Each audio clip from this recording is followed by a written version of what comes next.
Hello everyone, हम कर रहे हैं ल्यूसेंट सीरीज और उस सीरीज की ये सेकंड वीडियो है।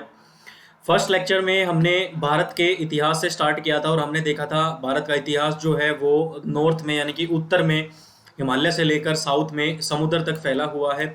उसके बाद हमने महाकाव्यों तथा पुराणों के बारे में देखा था। महाकाव्यों और पुराणों में भारतवर्ष या फिर भारत का देश तथा यहाँ के निवासियों को जो है वो भारतीय और भरत की संतान कहा गया है, क्योंकि भरत के नाम पे भारत का नाम हुआ है। यूनानियों ने भारत को इंडिया कहा है तथा इसके अलावा जो मिडल मुस्लिम इतिहासकार हैं, मध्यकालीन मुस्लिम इतिहासकार हैं, उन्होंने भारत को हिंद और हिंदुस्तान के नाम से संबोधित किया था। फिर हमने देखा था कि जो पुराना हमारा भारतीय इतिहास है उसके विषय में जानकारी जो हमें प्राप्त होती है वो चार स्रोतों से हमें जानकारी प्राप्त होती है। सबसे पहला धर्म ग्रंथ, उसके बाद ऐतिहासिक ग्रंथ, उसके बाद विदेशी जो हमारे देश में आए थे उनके द्वारा बताई हुई बातें और हमारा पुरातत्व संबंधी साक्ष्य जो हमें मिले हैं उनके बारे में हमने देखा। उसके बाद हमने हमारे वेदों के बारे में देखा, ऋग्वेद क्या होता है सबसे पहले, उसके बाद हमने यजुर्वेद देखा, सामवेद देखा और फिर हमने अथर्ववेद देखा और देखा कि कैसे हमारी नोक निवारण, तंत्र मंत्र, जादू टोना एक्सेट्रा जो भी हमारे चीज़ें हैं वो अथर्ववेद में आती हैं। उसके बाद हमने देखा कि कैसे सिकंदर के साथ आने वाले जो लेखक थे निर्याकस, आर्यभट्ट तथा आस्ट्रोबुलस के विवरण अधिक प्रामाणिक हमें विश्वसनीय हैं। मेगास्थनीज, डाइमेकस, इन सभी के बारे में हमने पढ़ा था। फिर हमने देखा कि जो चीनी लेखक हैं उन्होंने फाहियान है, सयुंगन है, हुएनसांग है, इन सभी ने क्या क्या बताया, क्या क्या चीज़ें हैं। तो इन सभी के बारे में अगर आपको डिटेल से जानना है तो डिस्क्रिप्शन में फर्स्ट लेक्चर का जो है वो लिंक मैंने डाल दिया है, आप वहाँ से फर्स्ट वीडियो को देखिए। और लास्ट में हमने सिंधु सभ्यता के बारे में पढ़ा था। सिंधु सभ्यता के बारे में कुछ मुख्य बिंदु हमने पढ़े थे। उसी से आगे आज की जो ये क्लास है उसी को आगे कंटिन्यू हम करते हैं और हम देखते हैं। तो सिंधु सभ्यता में नेक्स्ट पॉइंट जो हमारे पास आता है वो आता है कि मेसोपोटामिया के जो अभिलेख हैं उनमें वर्णित है, यानी कि उनमें मिला है हमें मेलुहा। क्या मिला है? मेलुहा शब्द का अभिप्राय मिला है, यानी कि मेलुहा शब्द जो है वो डायरेक्टली किसको बताता है? सिंधु सभ्यता से ही है। मेसोपोटामिया के अभिलेखों में वर्णित मेलुहा शब्द का अभिप्राय जो है, मतलब जो है वो सिंधु सभ्यता से ही है। संभवतः हड़प्पा संस्कृति का शासन वणिक वर्ग के हाथों में था। ये बात इंपॉर्टेंट है, ये नोट करने की है कि हड़प्पा संस्कृति का शासन जो है वो किस वर्ग के हाथों में था? तो वणिक वर्ग के हाथों में था। पिग्गट ने हड़प्पा और मोहनजोदड़ो को एक विस्तृत साम्राज्य यानी कि फैला हुआ साम्राज्य की जुड़वां राजधानी कहा है। सिंधु सभ्यता के जो लोग थे वो धरती को उर्वरता की देवी मानकर उसकी पूजा किया करते थे और पेड़ों की पूजा, वृक्ष की पूजा या फिर अगर बोला जाए शिव जो हमारे भगवान हैं, शिव की पूजा का जो प्रचलन हुआ यानी कि जो शुरुआत हुई, जो लोगों ने पेड़ों को पूजना स्टार्ट किया, भगवान की पूजा, शिव की पूजा स्टार्ट की, उसके जो प्रमाण है, उसके जो साक्ष्य है वो भी सिंधु सभ्यता से हमें मिलते हैं। स्वस्तिक चिन्ह जो आप लोग देखते हैं, जो ऐसे स्वस्तिक चिन्ह बनता है, हड़प्पा सभ्यता की देन उसको बताया जाता है। तो आपसे ये क्वेश्चन भी पूछा जा सकता है कि जो स्वस्तिक चिन्ह है वो किस सभ्यता की देन है? तो हड़प्पा सभ्यता की देन है स्वस्तिक चिन्ह। इस चिन्ह से सूर्योपासना का अनुमान लगाया जाता है। सिंधु घाटी के जो नगरों में किसी भी मंदिर के अवशेष नहीं मिले हैं। देखो, शिव पूजा होती थी लेकिन हमें सिंधु सभ्यता से किसी भी मंदिर के अवशेष नहीं मिले हैं, यानी कि मंदिर वहां पे नहीं होते थे ऐसा हम मान सकते हैं, क्योंकि हमें वहां पे अवशेष नहीं मिले हैं। लेकिन शिव पूजा अगर आप लोगों से पूछी जाए कि वृक्ष पूजा और शिव पूजा का प्रचलन जो है वो किस सभ्यता से हमें उसके साक्ष्य मिलते हैं, तो आंसर आप करोगे सिंधु सभ्यता से हमें उसके साक्ष्य मिलते हैं। सिंधु सभ्यता में मातृ देवी की उपासना सबसे ज्यादा प्रचलित थी। पशुओं में कुबड़ वाला सांड होता था। एक सांड होता है जिसका ऊपर वाला जो हिस्सा होता है, कमर वाला हिस्सा, उस पर कुबड़ निकला होता है। तो पशुओं में कुबड़ वाला सांड जो है इस सभ्यता के लोगों के लिए विशेष पूजनीय होता था। सबसे ज्यादा पूजा उसकी करते थे वो। स्त्री मूर्तियां यानी कि मिट्टी की जो मूर्तियां हैं सबसे ज्यादा मिलने से ऐसा अनुमान लगाया जाता है कि सैंधव समाज मातृस्थात्मक समाज था, यानी कि जो स्त्रियों की मिट्टी की मूर्तियां जो हमें मिली हैं उनको भी थोड़ा सा जो है वो आ, हम अनुमान लगा सकते हैं कि ये समाज जो था वो कैसा समाज था? मातृस्थात्मक समाज था। सैंधववासी सूती एवं ऊनी वस्त्रों का प्रयोग करते थे। तो ये बात भी आप लोग ध्यान रखना कि सैंधववासी जो थे, सिंधु सभ्यता के जो लोग थे, वो सूती और ऊनी वस्त्रों का प्रयोग करते थे। सूती और ऊनी कपड़े वो लोग यूज करते थे। मनोरंजन के लिए सैंधववासी जो थे वो मछली पकड़ने का काम करते थे, शिकार करने का काम करते थे, पशु पक्षियों को आपस में लड़ाते थे। जैसे आप लोगों ने देखा होगा मुर्गों की आपस में लड़ाई होती है या फिर बकरों की आपस में लड़ाई होती है, तो इस तरह से आपस में पशु पक्षियों को आपस में लड़ाते थे वो मनोरंजन के लिए, एंटरटेनमेंट के लिए। चौपड़ और पासा खेलना, जैसे जुआ गया एक्सेट्रा जो होता है, चौपड़ और पासा खेलना आदि साधनों का प्रयोग करते थे इंटरटेनमेंट के लिए। सिंधु सभ्यता के जो लोग थे वो काले रंग के डिजाइन किए हुए लाल मिट्टी के बर्तन बनाते थे। तो क्वेश्चन आप लोगों से अगर ऐसा पूछा जाए कि काले रंग के डिजाइन किए हुए लाल मिट्टी के बर्तन कौन बनाते थे, तो सिंधु सभ्यता के लोग बनाते थे। अब सिंधु सभ्यता के, सिंधु घाटी के जो लोग थे वो तलवार से परिचित नहीं थे, यानी कि उन लोगों को तलवार के बारे में नॉलेज नहीं थी। कालीबंगन एकमात्र हड़प्पाकालीन स्थल था जिसका निचला शहर, यानी कि बिल्कुल डीप नीचे की तरफ जो शहर था सामान्य लोगों के रहने के लिए, भी किले से घिरा हुआ था।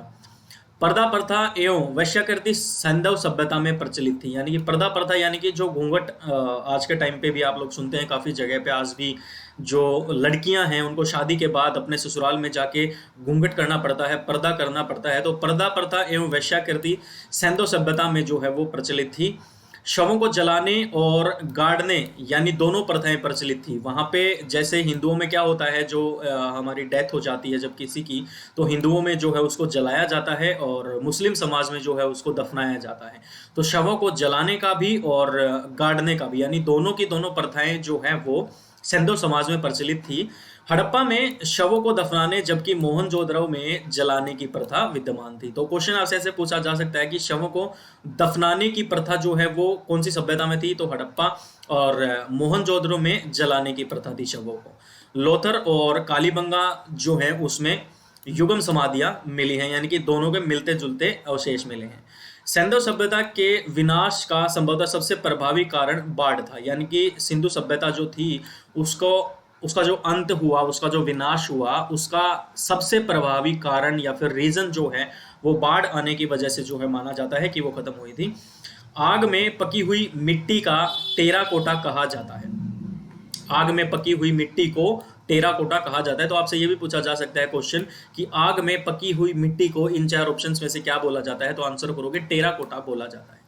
अब सैंधव सभ्यता जो थी उसके कुछ प्रमुख स्थल थे और किस नदी के ऊपर वो बसे हुए हैं, साथ ही साथ जो उत्खनन करता है किनके द्वारा उनको बनाया गया, और वर्तमान स्थिति। इसमें से जो क्वेश्चन है वो कुछ इस तरीके से पूछा जाता है कि जैसे पूछेंगे कि हड़प्पा जो है वो किस नदी के ऊपर बसा हुआ है, तो रावी नदी। किसने? दयाराम साहनी और माधव स्वरूप वत्स ने।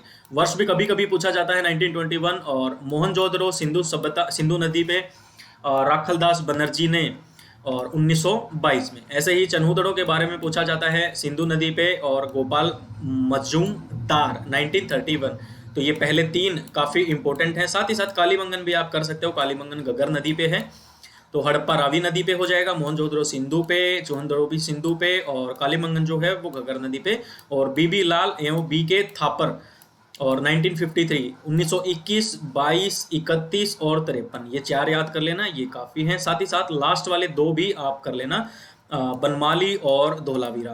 ये रंगोई नदी पे रविंद्र सिंह बिष्ट, और रविंद्र सिंह बिष्ट दोनों एक ही इंसान का नाम है, तो आपको याद रह सकता है बनमाली और धोलावीरा। 1974, 1990 और 1991। नेक्स्ट हम बात करते हैं वैदिक सभ्यता की। वैदिक काल का जो डिवीजन है, जो विभाजन है, वो दो भागों में, दो पार्ट्स में डिवाइडेड है। एक ऋग वैदिक काल है जो 1500 से 1000 ईसा पूर्व, और एक उत्तर वैदिक काल इसको बोलते हैं 1000 से 600 ईसा पूर्व। पहले लेक्चर में आप लोगों को मैंने बताया था कि मान लीजिए अगर ईसा मसीह का जन्म यहाँ पे हुआ है, 0 पे हुआ है, तो ईसा मसीह के जन्म के बाद की जो डेट होगी वो एडी कहलाएगी, एनो डोमिनी कहलाएगी। और ईसा मसीह के जन्म से पहले की जो तारीख होगी वो बीसी कहलाएगी, यानी कि बिफोर क्राइस्ट कहलाएगी। ठीक है, तो ये बात भी आप लोगों को ध्यान रखनी है। आर्य सबसे पहले, जो आर्य थे वो सबसे पहले पंजाब और अफगानिस्तान में बसे थे। मैक्स मूलर ने आर्यों का मूल निवास, जो मतलब परमानेंट रेजिडेंस जिसको हम बोलते हैं, तो मैक्स मूलर ने आर्यों का परमानेंट रेजिडेंस यानी कि मूल निवास स्थान जो है वो मध्य एशिया को माना है, यानी कि मिडिल एशिया को माना है। आर्यों द्वारा निर्मित सभ्यता वैदिक सभ्यता कहलाती है, यानी कि आर्यों द्वारा निर्मित, आर्यों द्वारा बनाई हुई सभ्यता जो है वो वैदिक सभ्यता कहलाती है। आर्यों द्वारा विकसित सभ्यता ग्रामीण सभ्यता थी, यानी कि गांव ज्यादा थे, गांव के लोग ज्यादा थे जो आर्यों ने विकसित की थी सभ्यता। आर्यों की भाषा जो थी दोस्तों वो संस्कृत थी, ये काफी अच्छा पॉइंट है, ये पॉइंट याद रख सकते हो। पूछा जाएगा कि आर्यों की भाषा कौन सी होती थी, तो संस्कृत होती थी। आर्यों के प्रशासनिक इकाई, जैसे हमारी प्रशासनिक इकाई होती है, पंचायत होती है, और उसके बाद ब्लॉक समिति होती है, एक्सेट्रा एक्सेट्रा जो भी होती है। तो आर्यों के जो प्रशासनिक इकाई आरोही क्रम से इन 5 भागों में बांटा था: कुल, ग्राम, विश्व, जन और राष्ट्र। इन 5 भागों में जो है वो आरोही क्रम से यानी कि बढ़ते क्रम में आर्यों के प्रशासनिक इकाई को बांटा गया था। गांव के मुखिया ग्रामीणी और विश्व का प्रधान विश्वपति कहलाते थे। गांव का जो मुखिया होगा उसको ग्रामीणी बोलते थे वो लोग, और विश्व का जो मुखिया होता था, प्रधान होता था, उसको विश्वपति बोलते थे। जन के शासक को राजन कहा जाता था, ये बात भी अच्छी है। जन के शासक को क्या कहा जाता था? राजन कहा जाता था। राज्याधिकारियों में पुरोहित एवं सेनानी प्रमुख होते थे। सूत, रथकार और कम्मादी नामक अधिकारी रत्नी कहे जाते थे। इनकी संख्या राजा के साथ मिलकर करीब 12 हुआ करती थी। पूरब, पूरब क्या होता है? पूरब दुर्गपति और स्पश जनता की गतिविधियों को देखने वाले गुप्तचर होते थे, यानी कि डिटेक्टिव होते थे, जासूस होते थे। वाजपति क्या होता था? गोचर भूमि का अधिकारी होता था। उग्र क्या होता था? अपराधियों को पकड़ने का कार्य करता था। जैसे अपराधियों को पकड़ने का कार्य अभी पुलिस करती है, तो उस टाइम पे अपराधियों को पकड़ने का जो काम होता था वो उग्र करते थे। सभा और समिति राजा को सलाह देने वाली संस्था थी। राजा को सलाह देने का मतलब होता है कि पहले राजा होता था, राजा अपना एक मीटिंग फिक्स करता था, सारे मंत्री एक्सेट्रा एक्सेट्रा सब वहां पे आते थे। तो वहां पे राजा को अगर कोई प्रॉब्लम होती थी तो राजा सलाह किससे लेता था, यानी कि एडवाइस किससे लेता था? सभा से या फिर समिति से जो है राजा सलाह लेता था। सभा श्रेष्ठ और सम्राट लोगों की संस्था थी, जबकि समिति सामान्य जनता का प्रतिनिधित्व करती थी। यानी कि जो सभा थी उसमें थोड़े से महंगे लोग थे, बड़े लोग थे, और जो समिति थी वो नॉर्मल थी, सामान्य, यानी कि मिडिल फैमिली जो होती है उस तरीके का वो जनता जो थी उसका प्रतिनिधित्व करते थे।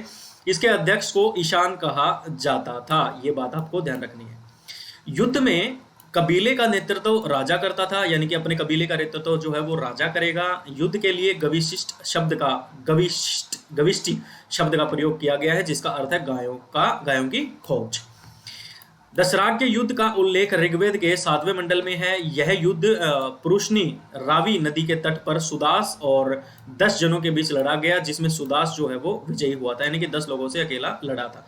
ऋग्वैदिक समाज 4 वर्णों में डिवाइडेड है। ये वर्ण होते हैं ब्राह्मण, क्षत्रिय, वैश्य और शूद्र। महाभारत के टाइम पे भी आप लोगों ने इन वर्ड्स का वर्णन जो है वो सुना होगा, ब्राह्मण, क्षत्रिय, वैश्य और शूद्र। ये जो डिवीजन है ये किसके बेस पे होता था? तो ये काम के बेस पे होता था, ये व्यवसाय के बेस पे होता था। जैसे आज के टाइम पे आप लोग देखते हो प्राइवेट जॉब जो करते हैं उनको नीचे माना जाता है, सरकारी जॉब जो करते हैं उनको ऊपर माना जाता है। ये आज तक कोई बता नहीं पाया कि ऐसा क्यों होता है। जस्ट बिकॉज सरकारी नौकरी में आपके पास एक महीने की तनख्वाह बंदी होती है, जॉब सिक्योरिटी होती है, इसका मतलब ये नहीं हो सकता कि आप हर दूसरे काम को उसके नीचे ही रखोगे। तो ये चीज होती है। तो ये जो डिवीजन था ब्राह्मण, क्षत्रिय, वैश्य, शूद्र, ये व्यवसाय के तौर पे होता था, यानी कि काम लोग क्या करते हैं। जैसे अगर कोई लोहे का काम करता है उसको लोहार बोलते हैं, या फिर ऐसे कैटेगरी में उनको डिवाइड किया गया था। अब ऋग्वेदिक का जो 10वां मंडल है, 10वें मंडल के पुरुष सूक्त में चतुर्वर्णों का उल्लेख मिलता है। इसमें कहा गया है कि ब्राह्मण परम पुरुष के मुख से, क्षत्रिय उनकी भुजाओं से, वैश्य उनकी जांघों से और शूद्र उनके पैरों से उत्पन्न हुए हैं। यानी कि ऋग्वेद का जो 10वां मंडल है उस 10वें मंडल के पुरुष सूक्त में चतुर्वर्णों का उल्लेख मिलता है, और उसमें यह कहा गया है कि ब्राह्मण परम पुरुष के, जो परम पुरुष होता है उसके मुंह से ब्राह्मण बनता है, क्षत्रिय उसकी भुजाओं से बनता है, वैश्य उसकी जांघों से बनता है, और शूद्र उनके पैरों से उत्पन्न हुए हैं। यानी कि जो शूद्र लोग होंगे उनका स्थान पैरों में होगा, वैश्यों का थोड़ा सा और ऊपर होगा, क्षत्रिय का थोड़ा सा और ऊपर होगा, और ब्राह्मण को जो है वो सर्वश्रेष्ठ माना गया है। आर्यों का समाज जो था वो पितृ प्रधान था। समाज की सबसे छोटी इकाई परिवार या कुल थी, जिसका मुखिया पिता होता था। आज भी आप देखते हो कि हमारी फैमिली में जो मुखिया होता है वो हमारे पिता होते हैं, फादर होते हैं। उसे क्या कहा जाता है? उसे कुलप कहा जाता है। लेडीज जो थी, फीमेल जो थी, इस काल में अपने पति के साथ यज्ञ कार्य में भाग लेती थी। बाल विवाह और पर्दा प्रथा का प्रचलन नहीं था, ये बात आपको ध्यान रखनी है। वैदिक सभ्यता में जो चाइल्ड मैरिज है, बच्चे का जो विवाह कर देते हैं बिना अडल्ट हुए 18 साल की आयु से पहले, वो और घूंघट प्रथा यानी कि पर्दा प्रथा का प्रचलन जो है वो नहीं था। पूछा जाए उपनिषद कितने होते हैं, टोटल उपनिषदों की संख्या कितनी होती है, तो 108 108 होती है। महापुराण कितने हैं हमारे पास, 18 18 हैं। और वेदांग हमारे पास कितने हैं दोस्तों, 6। स्त्रियां जो थी, फीमेल जो थी, लड़कियां जो थी, वो शिक्षा ग्रहण करती थी। ऋग्वेद में लोपामुद्रा, घोषा, सिक्ता, आपला और विश्वास जैसी विदुषी स्त्रियों का वर्णन है। जीवन भर अनमैरिड, अविवाहित रहने वाली महिलाओं को अमाजू कहा जाता है। देखो बहुत अच्छा क्वेश्चन है, आपसे पूछा जा सकता है कि अमाजू किसे कहते हैं, तो अमाजू उसे कहते हैं, उस फीमेल को कहते हैं जो कभी शादी नहीं करती है, यानी कि अनमैरिड, अविवाहित रहती है। इंपॉर्टेंट है। आर्यों का जो सबसे मेन पीने का जो मटेरियल था, जैसे हमारा सबसे मेन पेय पदार्थ या जिसको हम बोल सकते हैं कि सबसे इम्पोर्टेंट पीने का जो पदार्थ है वो क्या होता है, हम पानी हमारे लिए सबसे इम्पोर्टेंट होता है। ऐसे ही आर्यों का जो सबसे मुख्य पेय पदार्थ था वो सोम रस होता था। यह वनस्पति से बनाया जाता था। आर्य मेनली 3 प्रकार के वस्त्रों का उपयोग करते थे, कपड़ों का उपयोग करते थे। सबसे पहला वास, दूसरा अधिवास और तीसरा उष्णिज। अंदर पहनने वाले कपड़ों को नीवी कहा जाता था। तो पूछा जाएगा कि आर्यों द्वारा अंदर पहने जाने वाले कपड़ों को क्या कहते हैं, तो नीवी कहा जाता था। आर्यों के मनोरंजन, इंटरटेनमेंट के जो मुख्य साधन थे वो क्या थे, संगीत, वो गाने वाने सुनते थे, रथ दौड़, घोड़ों की दौड़, घुड़दौड़ और दूत क्रीड़ा। ठीक है। आर्यों का सबसे मेन काम जो था वो पशुपालन था, भैंस पालना, गाय पालना और कृषि था, खेतों में काम करना। गाय को अधन्या, न मारे जाने वाले योग्य पशु की श्रेणी में रखा गया था, यानी कि गाय को पूजते थे, काफी अच्छा माना जाता था। गाय की हत्या करने वाले या उसे घायल करने वाले के लिए वेदों में मृत्यु दंड अथवा देश से निकालने की व्यवस्था की गई थी। देखो कितनी अच्छी बात है, गाय को हम लोग कितना अच्छा मानते हैं, फिर भी आज के टाइम पे आप लोग देखते हो कि जो गौशाला हैं या फिर लोग गायों को पालने में थोड़े से हिचकिचाते हैं, भैंस को ज़्यादा पालते हैं, बिकॉज आज का समाज ही कुछ ऐसा हो गया है जहाँ जिस चीज़ में प्रॉफिट दिखता है सिर्फ उसी चीज़ के पीछे लोग भागते हैं। गवर्नमेंट जॉब में प्रॉफिट दिखता है, गवर्नमेंट जॉब के पीछे भाग रहे हैं। प्राइवेट सेक्टर में मेहनत ज़्यादा होती है तो प्राइवेट सेक्टर की तरफ कम भागते हैं। गाय हमें इतना आउटपुट नहीं दे पाती, इसलिए हम गायों से दूर रहते हैं। भैंस हमें आउटपुट ज़्यादा देती है, दूध, दही, घी ज़्यादा देती है, इसलिए भैंस हम ज़्यादा पालते हैं। लेकिन उस टाइम पे जो था वो गाय को अधन्या, यानी कि उसको कोई भी कुछ भी नहीं कर सकता, ना हानि पहुंचा सकता है, ना ही उसको मार सकता है। जो ऐसा करेगा उसको फांसी, मृत्युदंड यानी मारने की सजा थी, या फिर देश से निकालने की सजा वहां पे दी गई थी। आर्यों का जो सबसे प्रिय पशु होता था वो घोड़ा होता था, यानी कि उनको सबसे प्यारा जो होता था वो घोड़ा होता था। और उनके सबसे प्रिय यानी कि सबसे मेन और सबसे प्यारे देवता जो थे वो इंद्र होते थे, जो बारिश करते हैं। आर्यों द्वारा खोजी गई धातु लोहा थी, यानी कि लोहे को आर्यों ने डिस्कवर किया था, इन्वेंट किया था, खोजा था, जिसे श्याम अयस कहा जाता है। तांबे को लोहित अयस कहा जाता है। तो पूछा जाए लोहे को क्या कहा गया है, तो श्याम अयस, और तांबे को क्या कहा गया है, तो लोहित अयस कहा गया है। व्यापार के लिए काफी दूर दूर तक जो लोग जाते थे एक गांव से, वो बोलते थे कि हम व्यापार के लिए जा रहे हैं, हम 2 महीने 6 महीने में लौटेंगे, काम पे जा रहे हैं और कुछ पैसे लेके आएंगे।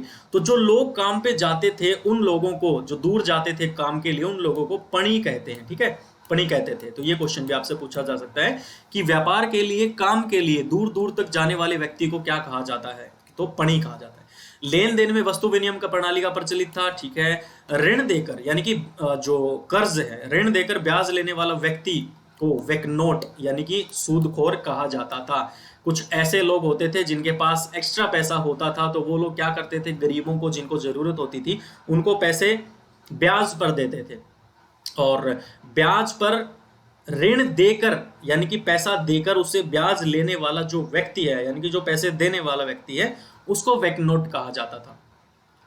मनुष्य और देवता के बीच मध्यस्थ की भूमिका निभाने देवता के रूप में अग्नि की पूजा की जाती थी, यानी कि भगवान और मनुष्य के बीच में एक कनेक्शन इस्टेब्लिश करना है। जैसे कंप्यूटर में हम लोग पढ़ते हैं, एक सिस्टम से दूसरे सिस्टम के बीच में अगर कनेक्शन बनाना है तो हमें एक नेटवर्क की ज़रूरत पड़ती है। ऐसे ही हम आज लोग देखते हैं कि हवन जब होता है तो उसमें अग्नि सबसे मेन इंपॉर्टेंट रोल अदा करती है। अग्नि ही हमारा जरिया बनती है भगवान से कांटेक्ट करने के लिए।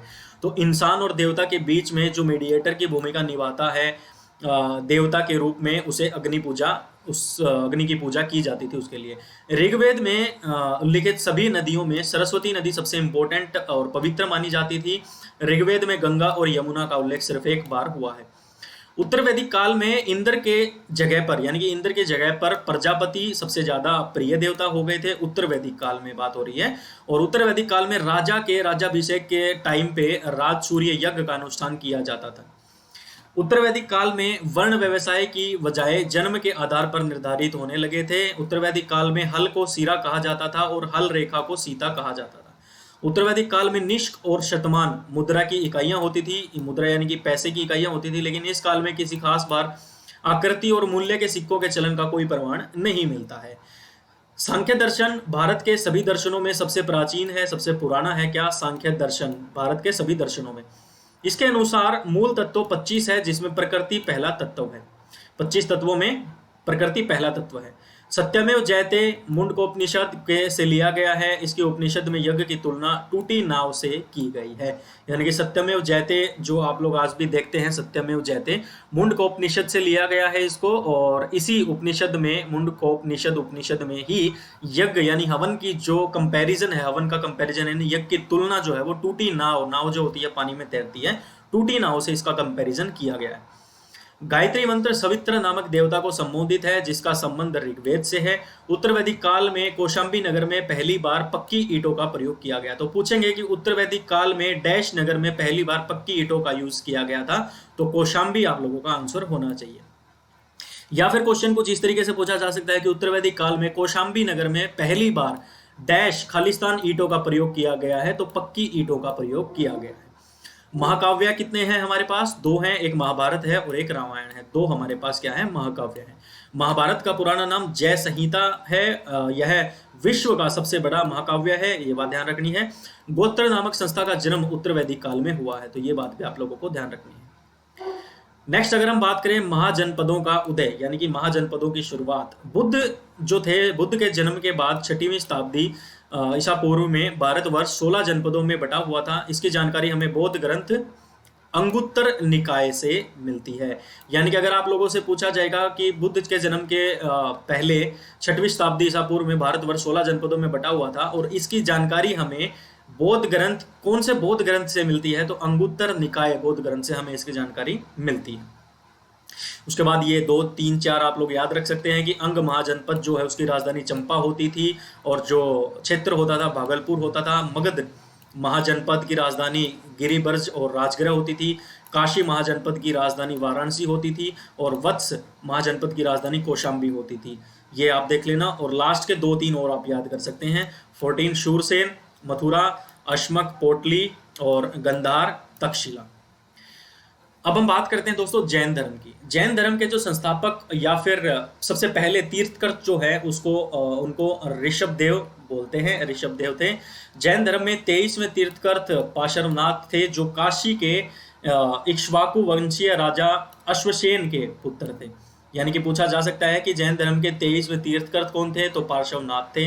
पार्श्वनाथ जो थे वो काशी के इक्ष्वाकु वंशीय राजा अश्वसेन के पुत्र थे। इन्होंने 30 वर्ष की अवस्था में सन्यास का जीवन स्वीकार किया। 30 साल की उम्र में इन्होंने सन्यास लिया। इनके द्वारा जो शिक्षा दी गई थी, सबसे पहली शिक्षा ये देते हैं, हिंसा नहीं करनी चाहिए, लड़ाई झगड़ा नहीं करना चाहिए, वॉयलेंस नहीं फैलाना चाहिए। दूसरा, सदा सत्य बोलना चाहिए, ऑलवेज से ट्रुथ। चाहे कोई भी कंडीशन हो, चाहे कितनी भी आपके ऊपर मुसीबत हो, हमेशा सत्य बोलना चाहिए, हमें सच बोलना चाहिए। बोलते हैं ना, 100 झूठों से एक सच भला। तीसरा ये जो शिक्षा देते हैं वो है चोरी नहीं करनी चाहिए। और लास्ट ये जो शिक्षा देते हैं वो रहते हैं संपत्ति नहीं रखनी चाहिए। महावीर स्वामी जैन धर्म के 24वें और लास्ट तीर्थकर हुए। महावीर का जन्म 540 ईसा पूर्व में कुंडल ग्राम वैशाली में हुआ था। इनके पिता सिद्धार्थ ज्ञातकुल के सरदार थे। माता त्रिशला लिच्छवी राजा चेटक की बहन थी। महावीर की पत्नी का नाम यशोदा था, ये काफी इंपॉर्टेंट है। और पुत्री का नाम जो है वो अन्नोजा प्रियदर्शनी था। महावीर के जन्म का नाम वर्धमान था। इन्होंने 30 वर्ष की उम्र में माता पिता मृत्यु के बाद, इनके माता पिता की मृत्यु हो गई थी जब वो 30 वर्ष के थे महावीर। उसके बाद अपने बड़े भाई नंदीवर्धन के अनुमति लेकर संन्यास जीवन को स्वीकार किया। इन्होंने 12 वर्ष की कठिन तपस्या के बाद महावीर को जंबिक के समीप ऋजुपालिका नदी के तट पर, ये भी इंपॉर्टेंट है, ऋजुपालिका नदी के तट पर साल वृक्ष के नीचे तपस्या करते हुए संपूर्ण ज्ञान का बोध हुआ था। किसको? महावीर को। इसी समय से महावीर जिन विजेता, अर्थ, पूज्य और निर्गंथ बंधनहीन कहलाए थे। यानी कि विजेता हो गए हैं, जीत चुके हैं सब कुछ। जिस इंसान ने खुद को जान लिया वो सर्वश्रेष्ठ हो चुका है, वो जीत चुका है। पूज्य हो गए थे, लोगों ने इनकी पूजा करनी स्टार्ट कर दी थी। और निर्ग्रंथ यानी कि बंधनहीन हो गए थे, यानी कि सोसाइटी, समाज, माता पिता, भाई बहन, सभी बंधनों से जो है ये मुक्त हो गए थे, इसलिए बंधनहीन। तो ये जो समय था जब इनको संपूर्ण ज्ञान की प्राप्ति हुई थी, साल वृक्ष के नीचे जब ये तपस्या कर रहे थे, 12 वर्षों की कठिन तपस्या, यानी कि 30 वर्ष की उम्र में इन्होंने संन्यास लिया था और 42 साल की उम्र में इनको ज्ञान की प्राप्ति हुई थी, बोध हुआ था, साल वृक्ष के नीचे बैठे हुए। महावीर ने अपना उपदेश प्राकृत यानी कि अर्धमागधी भाषा में दिया है। महावीर के पहले अनुयायी जो हैं उनके दामाद प्रियदर्शनी, जो उनकी बहन थी, उनके पति यानी कि जामिल बने थे। और सबसे पहले जैन भिक्षुणी नरेश दधिवाहन की पुत्री चंपा थी। महावीर ने अपने शिष्यों को 11 गणधारों में डिवाइड किया है, विभाजित किया है। आर्य सुधर्मा अकेला ऐसा गंधर्व था जो महावीर की मौत के बाद, मृत्यु के बाद भी जीवित रहा और जो जैन धर्म का प्रथम थेरा या मुख्य उपदेशक हुआ। उसके बाद उसने जैन धर्म को कंटिन्यू किया था। लगभग 300 ईसा पूर्व में मगध में 12 वर्ष का भीषण अकाल पड़ा, जिसके कारण भद्रबाहु अपने शिष्यों के साथ कर्नाटक चले गए, लेकिन कुछ अनुयायी स्थूलभद्र के साथ मगध में ही रुक गए थे। अब भद्रबाहु के वापस लौटने पर मगध के साधुओं ने उनका गहरा मतभेद हो गया, लड़ाई हो गई, जिसके परिणाम स्वरूप, जिसका रिजल्टेंट क्या हुआ कि जो जैन मत श्वेतांबर था और दिगंबर नामक 2 संप्रदायों में बट गया। स्थूलभद्र के शिष्य श्वेतांबर जो सफेद कपड़े पहनते हैं, और भद्रबाहु के शिष्य दिगंबर जो कपड़े नहीं पहनते हैं, नग्न रहने वाले, बिना कपड़ों के रहने वाले, उनको दिगंबर कहते हैं, और सफेद कपड़े धारण करने वाले को श्वेतांबर कहते हैं, कहलाए। जैन धर्म के त्रिरत्न हैं, पहला है सम्यक दर्शन, दूसरा है सम्यक ज्ञान और तीसरा है सम्यक आचरण।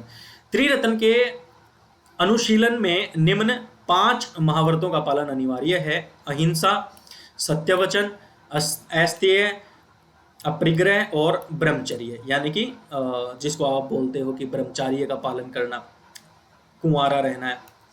जैन धर्म में ईश्वर की मान्यता नहीं है, यानी कि जैन धर्म में ईश्वर को नहीं माना जाता है।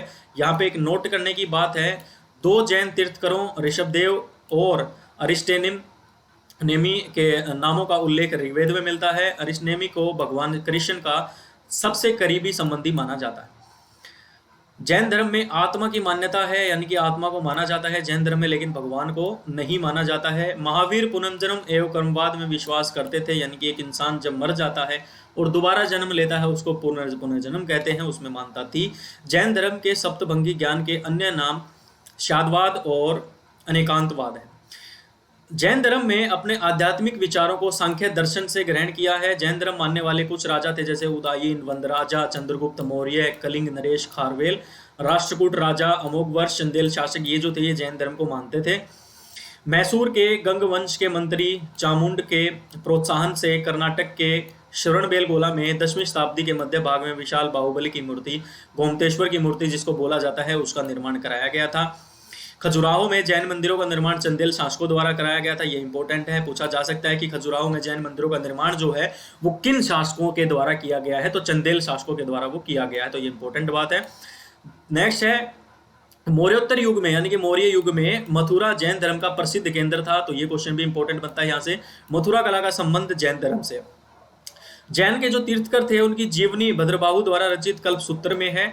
72 वर्ष की आयु में महावीर की मृत्यु हुई, निर्वाण जिसको बोलते हैं। 468 ईसा पूर्व में बिहार राज्य के पावापुरी राजगीर में होगी।